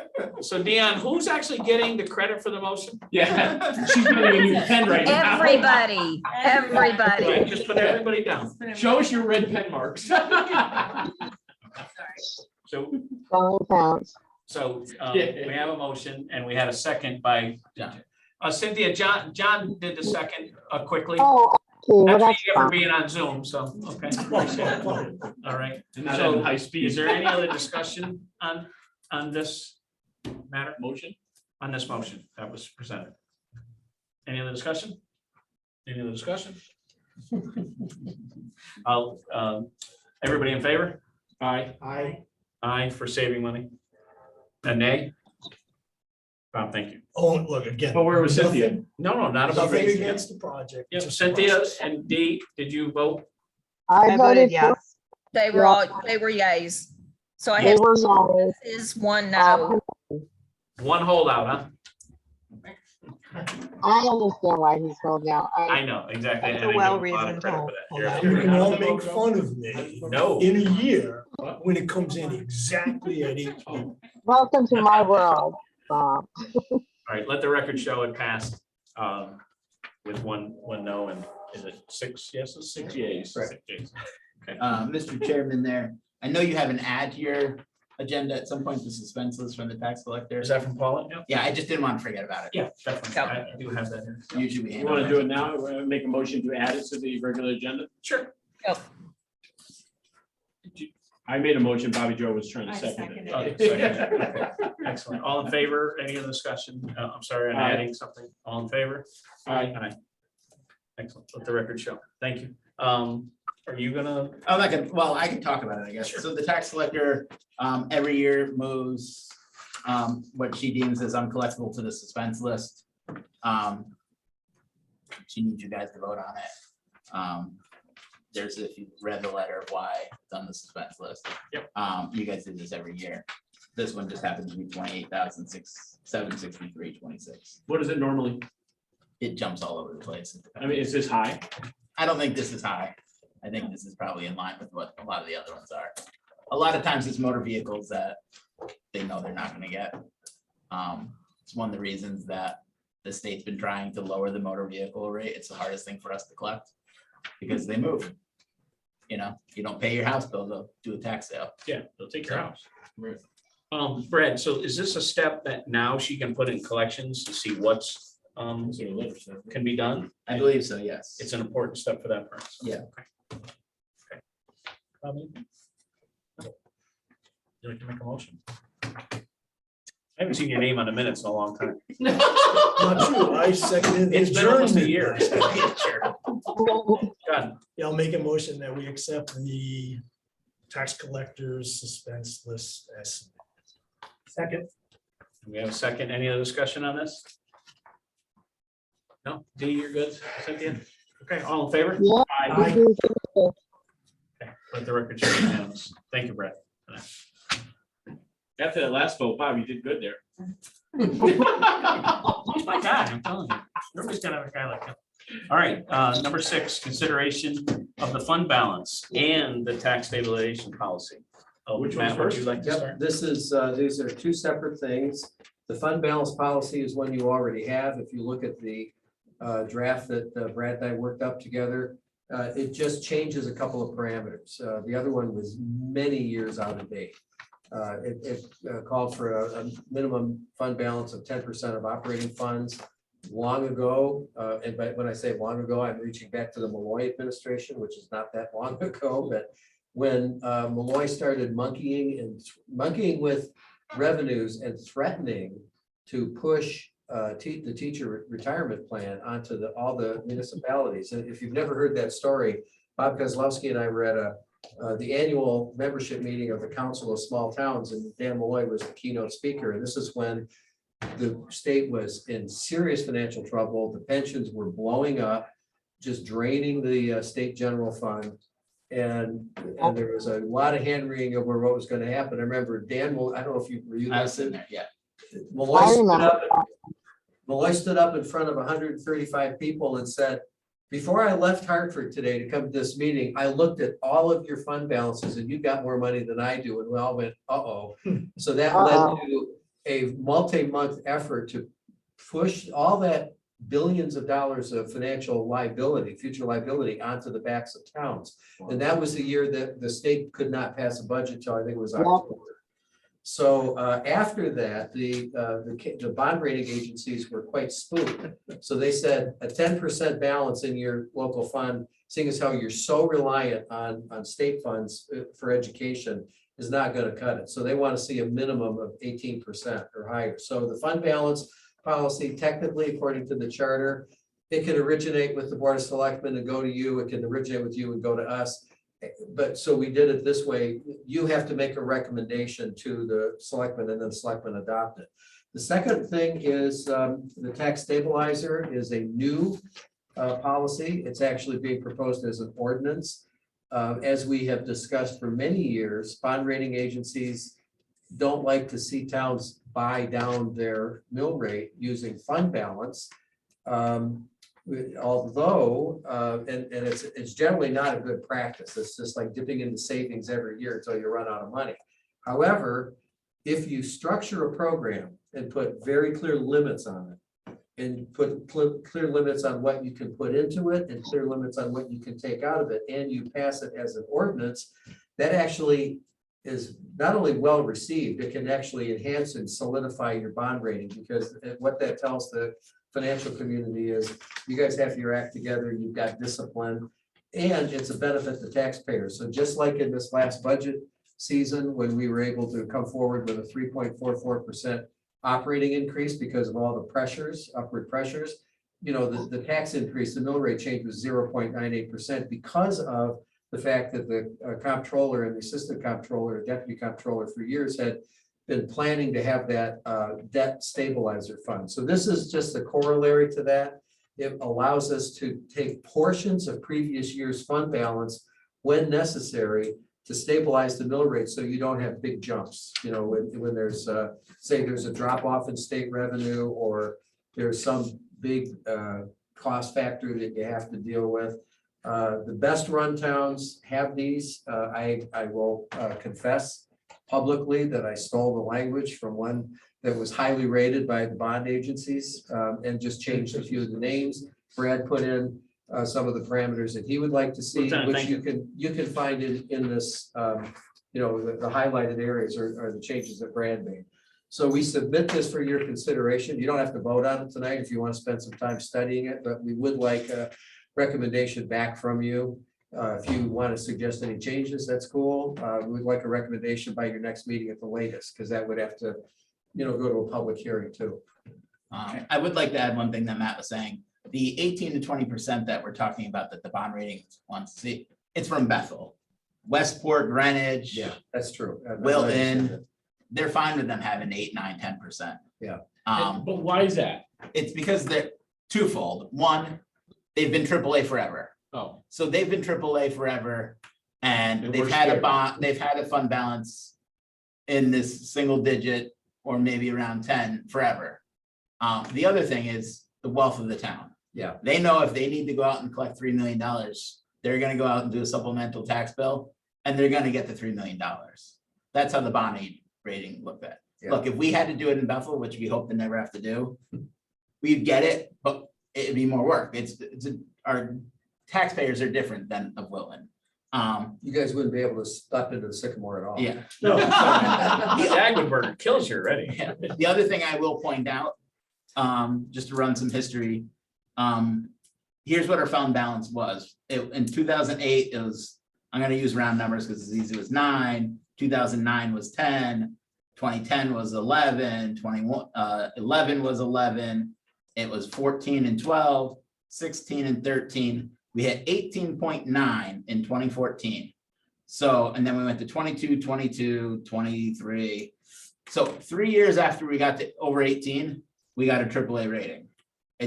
There was other things that we were doing, but there's not a coincidence. You know, like they saw that our fund balance got high enough that if something bad happened, we had the money to dip without having to go out to our taxpayers and, you know, it just shows that we're in a more stable time. There's a lot of other things that Matt and Bob Kozlowski was doing, the Board of Finance was doing, that allowed all that too, but that was a big factor for our AAA rating. And I don't know how many millions of dollars it saved us, especially with doing the 2 schools. But it has saved us millions of dollars being AAA over the last couple of years, plus going out the next 18 years while we're still paying for the schools. What's the difference between 18 and 20 in dollars? Kind of depends on what the budget is, but it's. Yeah, Off of so it this all year's is budget. based on the budget. Oh, So what our current, I have this mapped out, actually. So our current fund balance as of 2021, because it's our last audited one, was 18,750,000, which equated to 23.29%. This board allocated $100,000 before tonight towards the Park and Rec fund. So that would come out of it. When that comes out of it, and then we compare it against the 22 budget, the current year, because the budget went up, we go to 22.5. To get down to 20%, you'd have to spend $2.1 million. So obviously, tonight, if all, 2.1 million. So we're at 18.6 round numbers, we can go down to 16.5 is 20% of our 22 budget. 23 budget's a little bit higher. It takes more to maintain that 20 as your budget increases. And that's before the $820,000 this board potentially spent tonight from fund balance. Question about the tax stabilization account. So is that money like surplus money that would be put in that account? Is that account maintained similar to the debt service account or the capital non-recurring, and how does that work? It'd be like the Board of Ed account, right? Yeah, think similar to the 1% board of that account. Okay. Is it? I haven't read. Maybe it's separate, will be a separate So, line, and it'd be funded by a percent of the surplus. Is that what you're saying? Yes. Yes. It would be at Board of Finance discretion. how Yeah, much The you put in. grant So, to that when fund. we Yeah. do year-end transfers, Yes. if Right. there's excess in expenses or revenue, you can take some of that excess and put it into the tax stabilization fund. Okay, And then the tax stabilization fund, as written, calls for the Board of Finance ultimately get to decide if you get to use any of it. But it does say by recommendation of the Board of Selectmen, so there's a check and balance there. Yeah, so the Board of Yeah. Finance gets to decide how much you put in. Like if you had a Right. year where there wasn't a big surplus, you'd say, yeah, we're gonna skip it this year. And you also get to say if we get to use it. So you guys get the. And Brad, if you could speak of, and the bonding agents like this. Yes. You know, Yeah. because we have a plan. Yeah. We're not buying down the debt with the general fund. It's in a different deal. Yeah, and one of the things Smart guy told that me that. is highlighted in the bottom in E is one of the things I wanted to add. It said the TSF should not be reduced by more than 1/3 of the balance in any given year. Because what I didn't want to see is you drain it and then you created a cliff for the next year. Yeah. So if you use 1/3 of it, and then if you can't add anything, now that other 2/3, you'd have to split over 3, but you'd ease down if you don't have the ability to fund it for a while. So. I think the tax stabilization policy is excellent.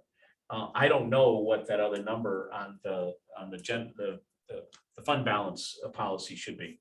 I don't know enough of it, you know what I mean? I mean, you know, Bobby, we spoke and had great points, you know. Why have so much in there, the policy, then we can't break our own policy, you know what I mean? So I would love to know what the right number would be, you know, I'm not smart enough to. Yeah, I'm taking these two things. First, Brad, thanks for bringing up this fund balance policy. To Matt's point, it's been almost 10 years, right? So it is the right time to look at it again. I would just want us to think a little bit about finding that balance point between what the rating agencies want and what they'll accept. Yeah. You know, so maybe it's a little lower, so we're not handcuffing ourselves, but Yeah. I'd like us to think about that. Yeah, and I understand, and that's why, like, I think the board has a little bit of time to go and think about this. Like, one of the things Bob and I had talked about the other day about this is going with a lower number. The reason I went the full 18 to 20, I believe this board would do the right thing and try to keep us in the 18 to 20 unless it's an absolute emergency. I don't know what the future boards look like. So that's why, to me, as the financial, and I'm trying to be conservative with it, I wanted a little handcuffing in there to protect against future boards. So, but if the Board of Finance is more comfortable with 15, make it 15. It's still an improvement over our 10. Because Yeah, the but 10 you is had said the outdated. agencies, that suite number was 18. That's kind of. They're gonna want to see 18. They want to see 18 for now. I was thinking it through this. It's possible that, you know, when we're all gone in another 10 years and another board is reviewing this, maybe because of our fiscal discipline and our history, It could be lower. we could be more like, Could you be know, 11, West 12. Hartford, and they'll say, yeah, you can drop that down a little bit. We trust you. That's really what it is. Yeah, but the jeopardy of that is millions in interest rates. Yes. Yeah, but, so if you, sorry, Bob, I didn't know yours. No. We've had AAA for 5 years. That is nothing. We have no history with the rating agencies from, we were AA plus, which is great, which is all we ever thought. We used to joke with our bond counsel about, oh, go out and we're gonna do a rating, go out and make sure we get AAA. We never thought it happened. And then we got it, we're like, oh, now we gotta do everything. Of course we did. Whoa, whoa, Well, whoa, whoa. but 10 minutes ago, you Haven't said you that been saved us millions It in has. 5 years. Yeah, I mean, we don't wanna that's- risk it. We bought 3 gun ranges right there, you know, I mean, Yeah, Yeah. shooting Yeah. ranges. And That's huge for absolutely. free. And it may be, it's probably a little too much in the weeds, but just to put it out there, right, when these guys mention towns like close towns like Ridgefield and Wilton, who do have single digit fund balances, they also though have separately trusted OPEB Yes, liabilities. that's Yeah. true. Our What is OPEB, that? What is it? They other put their pension, OPEB numbers in the trust. post-employment benefits. so they fund it separately. Oh, We don't, we fund it out of our fund balance, so that's why our number has to be a little bit. A little higher, a little more. Yeah, We're taking more out You of know, that When fund. when you guys run out of things to do, that's probably another one you want to look at. Well, you just threw that thing and that's the first time I heard that word. Well, I mean, I think what it does is, and this is, we've got some time, right? Yeah. But I think it gives us a little bit of leeway. Yeah, yeah, right? yeah. And I'm happy to talk, I have worked a lot with the rating agencies, so I can, to the extent you really want to get bored, we can get into it. Now, moving to this tax stabilization fund, look, I don't know, 3 years ago? Yes. 3 years ago, Matt brought this up, and it was a great idea then. Unfortunately, the timing wasn't exactly right. We had to get rid of our short-term debt and do all that stuff. Yes. This is now a great idea and the timing's right. So. It is when Tallinn got reaffirmed, they had just put in the tax stabilization fund for Tallinn. And it's one of the notes from the reaffirmation of their AAA was, we are happy you did They this. mentioned it. yeah. Yeah, Because the rating agencies don't want us taking fund balance to bring down the mill rate, right, to pay current fees or expenses, except here, what we're saying is, we already have the money, we have it in a savings. But we're really doing it. Basically, we're just putting it in a We're working policy. it forward. Right. Yeah. And it's subject to. Right. Yeah. And like, It's a great idea. I've spoken to other finance directors, and like Southbury takes a chunk of money every year and puts it towards the mill rate. They're not AAA, but because they have a history of doing it and doing it, last time I talked to them a couple years ago, consistently at a consistent level. Right. They're not jumping all over the place. They're not gonna get nicked for it. We can't start doing it without the bond rating agencies being mad at us or going, what are you doing? Unless you have A something like policy this. with it. Yeah, right. 2/3 have to stay in there, blah, blah, blah. Yeah, and if you don't like the 2/3, we could adjust it. That was just my thought. That was my own comfort level. You know, and maybe there's language in there. And I know a pretty good attorney that likes to review these things. That maybe there's better language in there to give more options of how the boards can use it. To me, it was a very simplified way of going, let's make sure we have a little run out on this. So this, I'm sorry, but so this, you know, we have 2.1 million basically, and we're probably gonna spend 800 out of that. Probably gonna spend like 1.1. for the Are you rating. saying that other million something should go into this policy to start an egg, an Easter egg? You could, at some point, It's up to you. yeah. Nick, that's where I was leading. And so it gets funded from the general to always adjust it between 18 and 20, whatever magic number we Well, take. Not necessarily, like, we have to put money in it right now. I mean, I don't know if we have to. But it put would money only in it, come from but the when excess. we're done with this year, if there was a 200,000 we'd say instead of putting it, because we make the motion to put it in the general fund, we would just say, no, we're not taking money out of the general fund normally. No, I mean now because Putting it's, we're yes, to above start. the 20 or the 18, whatever Yeah. the magic number is. Yeah, and it says, in the event the fund balance exceeds 20% at the end of any fiscal year, the excess surplus may be used in one or more of the following combinations. Transfer to the surplus, excess surplus to the debt service fund, which doesn't need it right now. So that wouldn't really be a good place for it. Transfer excess surplus to capital or non-recurring fund for future capital projects. Or use excess for surplus to reduce the tax rate in subsequent fiscal years, provided the use will not major fluctuations in the, so. So those the are last main one is three. the only new one. Correct. Yes. We've been doing it already. Yeah. Yeah, But we could keep the extra money. There's nothing in the policy that we couldn't keep 19% in there. no, you could keep 24 in there. Exactly. Yeah, and that's why the old policy said the same thing, the excess surplus may be used. Right. That's why when it went to 10 to 11 to 12, the board didn't do anything about it. We weren't in violation of our policy because that's in there. You know, we probably didn't stick to the intent of it, but it worked out well for us with the rating. Could you give me a history lesson on why a board didn't take advantage where the policy said 10% and when it was at 15, didn't plug a hole and buy something with it? We have over time, actually. The Yeah, I know, hiccup- but not consistently because Not we went from consistently. 10 to 23. No. It just, we didn't do it that way for whatever reason. We've used it as when we needed to buy something, when we bought the Hiccup property, when we bought the Frank property. Mhm. We've used it over time. That's right. Um, We used just to, not yeah, the Hickok consistently. property too, Yeah. yeah. Well, Well, Bob, why we did you guys also- use it instead of the short-term debt that you Well, used? no, that's what, Yeah. Oh, a little bit yeah, of we history. didn't have it back then. A little bit of history Oh. was, we had short-term debt, so that's like having credit card debt, Right. right? And then we had a little bit in our fund balance, that's like our savings account. John, to your point, I don't know, when was this, 5 years ago, 4 years ago? We started saying that doesn't make any sense, so we did use the fund balance. We Yeah. paid, in fact, we paid off 3.5 million of short-term debt That's true, strictly yeah. out of The fund balance? fund Oh, balance. so this number has been with writing the checks out of the checkbook. Yeah. So it would be, Much Yeah, it'd be higher. much higher. Yeah. Yeah. Yeah, that's a good point. I forgot. This board did approve money to pay down the debt as it was rolling. Because when it was bond anticipation notes before we locked it up long-term, we would take it from 6.5 to 5.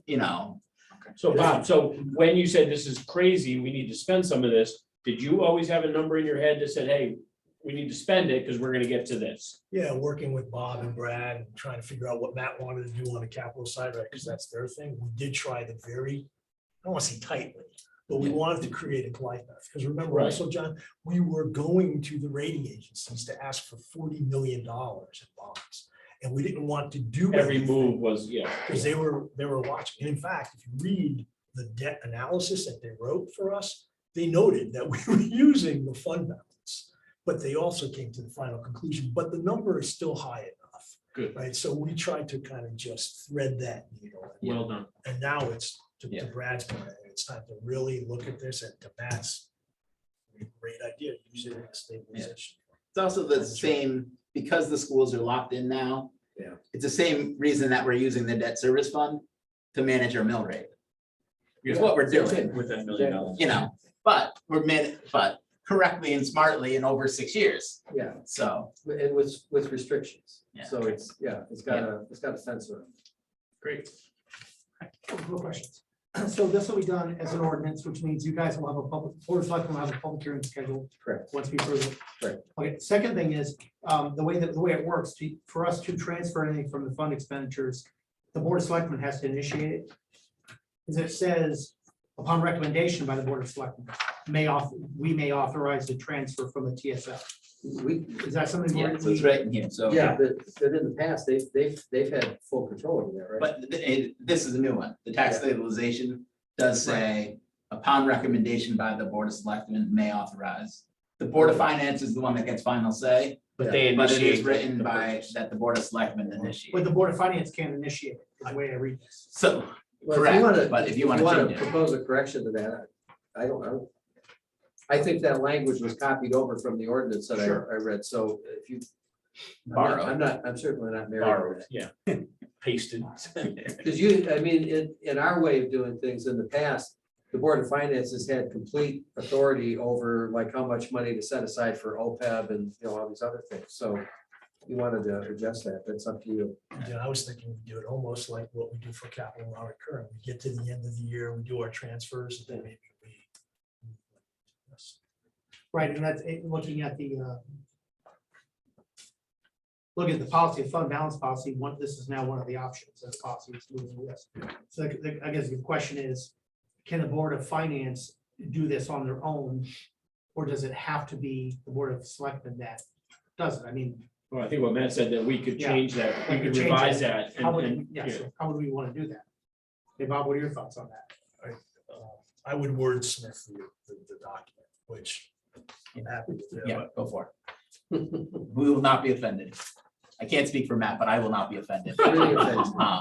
And maybe the answer to your point, Dan, is that either board can initiate, Yeah. but maybe you do want both boards to oversee it.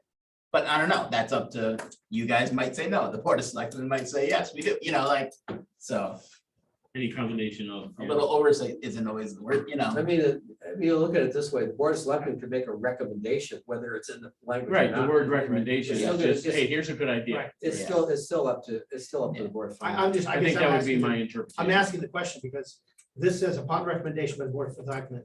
Yeah, May that would suggest that there That- has to be there a has to be a recommendation recommendation. before you can do something, and Right. you wanted to adjust that language.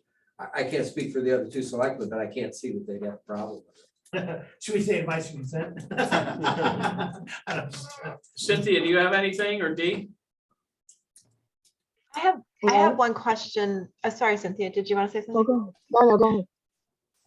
I have one, can you guys still hear me? Yeah, Okay, I have one question for Brad about the fund balance document. I think it's 3C.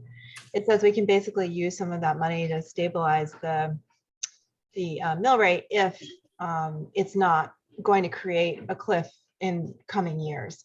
Do we want to be more specific about, the language is just kind of general. Let me just pull it up so I can say it.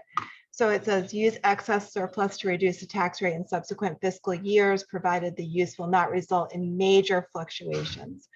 What would we consider a major fluctuation? And do we want to be more specific about that, again, to protect the future? Yeah, you. A smart legal mind once told me he likes a little, you know, a little freedom in there to move. So maybe you don't want to lock in certain things, but it's whatever this Board of Finance is comfortable with. Obviously, it's a new document. We've kind of take guidance from another town, what they've done, but let's make it ours.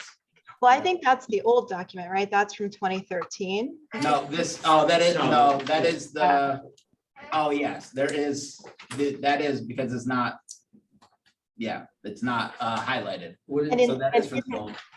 And in the new document, and in the new document about the new fund, it does say, you know, we shouldn't use more than 1/3 of the fund at a time. So it's more specific than this one actually is. So I'm just asking, like, do we want to be more specific, but not too specific about what would create a fiscal ledge for taxpayers? My thought, Dave, look, this is obviously open for discussion and debate. I would have made C very short, right? Something like use excess surplus to fund the tax stabilization funds. That's it, because it's really next year that we use the fund. Yeah. This is how the monies get into the fund in the first instance, which really won't have a current impact on mill rate. On the And I think budget, yeah. to Brad's point, I think he was trying to make this an easier markup. And maybe we just need to kind of wordsmith it a little. Yeah. Yeah, I just tried to add a little bit to it. I just added the words through the funding of the tax stabilization fund. So I didn't adjust any of that except for fiscal years. I added an S. I got a little crazy and added an S in So there. basically, if we could just say fund the tax stabilization. Yeah. Yeah, because it didn't exist. Well, it still doesn't technically exist, but in 2013, it wasn't even really a thought. Get rid of everything else and just put fund it. Yeah. Bob, to your point, it doesn't help a current mill rate or budget that we're trying to get passed. It's only surplus after the year was spent. This document funds the tax stabilization Right. fund. Yeah. And then This document uses it. Right. Yeah, yeah, and just to give you a heads up, like the fund balance policy, funding it would be November, December most years, and you wouldn't use it until April, May. You know, it'd probably be part of the consideration of when you're looking at a budget. Budget. All right, we know we have 1.5 in there. Do we want to take 500,000 out as Soften the- revenue for the next year to soften the mill rate? And so I think I heard Bob was gonna take a pen to it, and then we were all gonna think about the two new documents and then maybe consider it the next meeting. Yeah, if folks are okay, I can talk to Brad. and- Yeah, that'd be great. And there's no rush. You guys are good if next meeting we come back with a final draft? Sure. Okay. Cynthia, you're okay with that? Excellent. Dee? I'm good. Thank you. Okay, great. So I don't think we need, there's no action. No. And you guys will work on it and then we'll come back. Okay. Excellent. Good discussion. Consideration of appointing an auditor, Brad. Yeah, so I apologize, we should have done this in May. We owe it to the state June 1st. So I will formally apologize for that. I did get the state to okay, because we realized in May we missed it. I said, do I need to call Cynthia and go, we need a meeting? The state said, no, the middle of June is fine. Thanks for telling us. You told on So- yourself, basically. Yeah, Yeah, okay, that's good. we ratted on ourselves a little bit. No, I like it's called self-reporting. Self-reported. All yes. right, I'm gonna take the stocks down that I was putting out. in the- I was worried that affected the price of the auditor, and you should take that out of your annual bonus. Perfect. I get an annual bonus. Oh, wait, That'd be zero. no bonus. Yeah, we're not gonna consider it for another year. So the main partner with PKF O'Connor Davies, the town of Bethel has used for 20-something years. His name is Joseph Senafani. Some of the board members are probably familiar with him. The recommendation is to stay with them. They've been very good to work with. We trust them, they trust us as much as auditors trust anybody.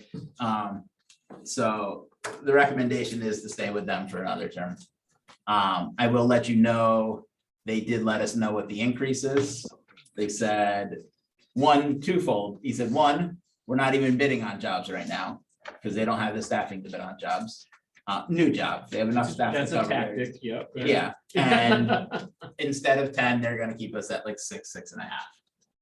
Which is high. versus- Yeah, So the 88,000 is that I see here is the. number. yeah, with it. And water and sewer do pay a portion of it. So the Board of Ed does not, but it's part of our in-kind. But it is for all of the town's funds. Because according to the document, it says something to the effect that the Board of Ed is already paying their own, no? No. So the Board of Ed, it covers the Board of Ed audit. The general fund and water and sewer pay the full boat of it.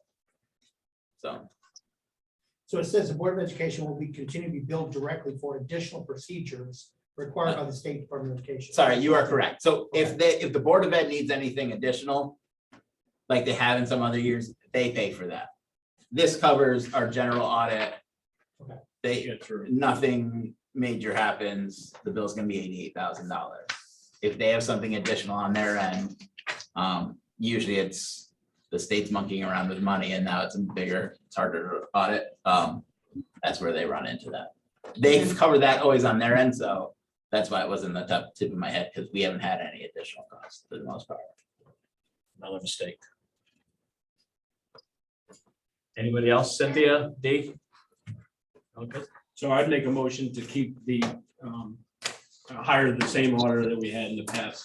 I forgot his name. I'm sorry. What's it? Well, it's PKF O'Connor Davies, and I will speak to them How about about Brad's recommendation? Go ahead. spelling my name right on it. 2 E's, 1 R. For future Do reference. we have a motion? Do we have a second? Second. Okay, we have a second. Any other discussion? Sorry, who seconded it? I'm sorry, Bobby Joe did. All in favor? I, Okay, let the record show unanimous. Thank you, Brett. All right, The last thing on the agenda, I believe, I missed my agenda, is report. Brad's report. All right, this should only take about 2.5 hours to go through. Yeah.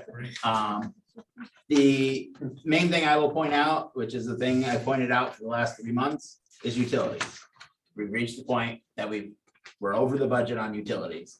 Some of this does get charged to water and sewer at year end for the allocation that we pay. We pay Bank of America every year as part of the Amoresco the energy savings study. That was $4 million. We have a bill, water and sewer, they do pay a portion of that. This is 100% related to our contracts came up for natural gas, gasoline, and diesel in the end of December, early January. It was a bad time to lock up. It's only gotten worse. We are monitoring it. It's a mess right now. I think everybody can see that whenever they go to fill up their car. I think we're gonna be able to make up most of it in other ways that we've In had some other savings. accounts, you mean? Yes, like employee benefits has some Savings. room in it. Mostly in health insurance because that in other years has come down after the budget. But it's tighter than I like, obviously. It's why I made you this board aware of it for months. I don't think we need to use fund balance to cover it. I think we're gonna have room. We're trying not to overreact on it, but it's not good. And everybody knows right now, it's not good when you need any kind of gasoline, diesel, natural gas. So right now, we're on the market rate for all those things. So, So where are we gonna be in 22, 23? I mean, well, hopefully the market chills out and we can lock it up. yeah, but we know that's not gonna happen. No, not necessarily. I mean, that was gonna be my question, are you hearing any whispers of, not pipelines coming on, but something happening, because people are gonna freeze next winter, right? So Yeah. something has to happen as a country. Yeah, I know, I read something earlier today that the Fed's talking about lowering some of the tax rate on the gasoline for Well, it's more people. than taxes, but. Yeah. I know, but so, I don't know, if Ukraine and Russia gets figured out, that could help, it's not gonna go down before the end of the summer. We all know that, it always goes up in the summer anyway.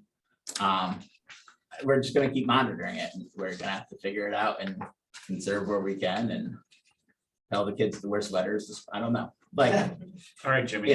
but it's the same thing, it's the same thing that everybody's personal budgets they're dealing with right now too. If you're not locked in for Sucks. your oil, it's trouble if you have to fill up your car. I saw a So- lady get a delivery today on the bottom of Fawn. She paid over $5 a gallon for heating oil. She Yeah. must have needed it, Yeah. for hot So- water or something. So I'm gonna keep monitoring it, making you aware of it. I think we'll be okay. In other years, we've been able to take $400,000 and put it to the capital non-recurring account because we have room and expenses.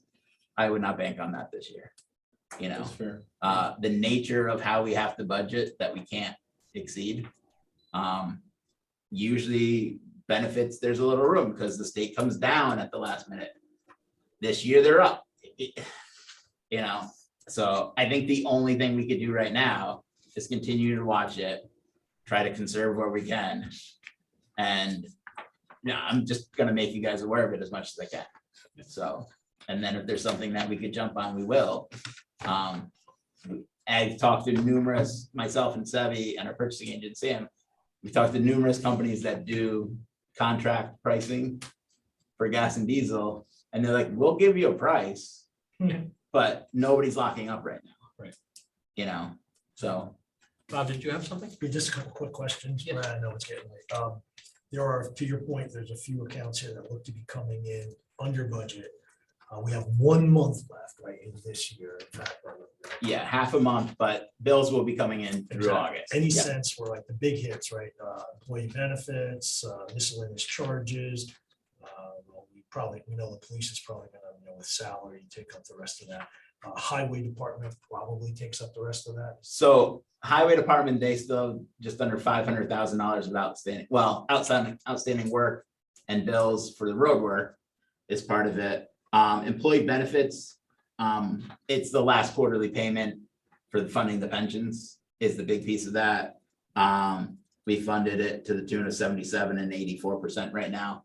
So in June, we will make that last, it's our ADC, our actuary determined contribution for those. But on hospitalization, we still have $188,000 and most of those bills should be in.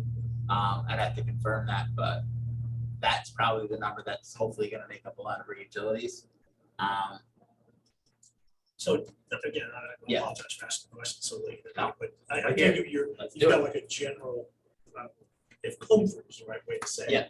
But It killed it, man. hope that these other accounts will offset the negative in utilities. Yes. The other thing too is if I didn't talk about revenue.